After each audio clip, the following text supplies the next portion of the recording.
নমস্কাৰ দৰ্শক, আজি মই গুৱাহাটী ৰেলৱে ষ্টেচনৰ পৰা কাঞ্চনজংঘা এক্সপ্ৰেছেৰে কলকাতা অভিমুখী যাত্ৰা কৰিছোঁ। কাৰণ মোৰ 3 দিন 2 ৰাতিৰ সুন্দৰবন ট্যুৰ এটা পেকেজ আছে।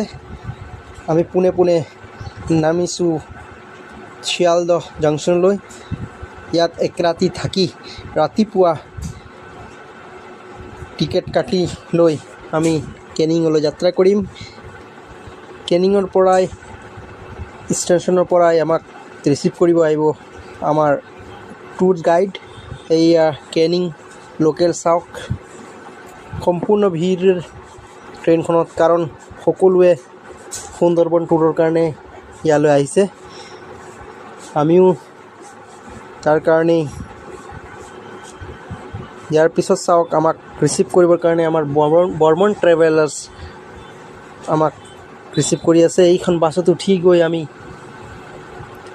আমাৰ জাহাজত আমি উঠিম, য'ত আমি 3 দিন 2 ৰাতি অতিবাহিত কৰিম। আমি আহি পালোঁ গদখালি, য'ৰ পৰা জাহাজসমূহ যাত্ৰা আৰম্ভ কৰে। এইখন গদখালি ব্ৰিজ, ইয়াৰ পৰাই আমি জাহাজসমূহত উঠিম। এইখন আমাৰ জাহাজ INS সুবৰ্ণ। এইখন জাহাজৰ তলফালে চাওক, আপুনি ৰেষ্ট কৰিব পাৰে, বিচনা আছে। সম্পূৰ্ণ পৰিপাটিকৈ ৰখা হৈছে। আমি এইখন ট্ৰেভেলাৰ্ছ নাম মনত ৰাখিব, বৰ্মন ট্ৰেভেলছ, আৰু আমাৰ জাহাজখনৰ নাম হ'ল সুবৰ্ণ। এই ওপৰ ফালে চাওক, ডাইনিং আছে। মোৰ লগত আৰু 40জনীয়া গ্ৰুপ আছে। ইতিমধ্যে আনি দিলে ৱেলকাম ড্ৰিংক। তাৰপিছত ৰাতিপুৱাৰ ব্ৰেকফাষ্টত আছে পুৰি, চব্জি আৰু এটা ৰসগোল্লা। যিহেতু কলকাতাৰ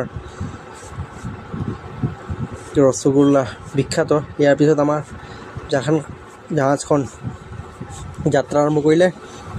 আমি ইয়াত এখন দ্বীপত নামিলোঁ, য'ত ৰবীন্দ্ৰনাথ টেগৰৰ বেকন বাংলা। ইয়াতেই ৰবীন্দ্ৰনাথ টেগৰ আহি এইখন বাংলোতে আহি ৰেষ্ট কৰিছিল। বেকন বাংলা পৰিদৰ্শন কৰি আকৌ আমি জাহাজলৈ উঠিলোঁ।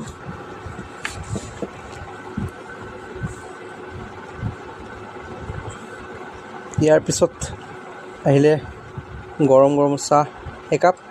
এইজন আমাৰ গাইড, যিজনে আমাক 3 দিনীয়া ভ্ৰমণসূচীৰে সকলো আমাক বুজাই দিব। ইয়াৰ পিছত আহিব লাঞ্চ ব্ৰেক আমাৰ।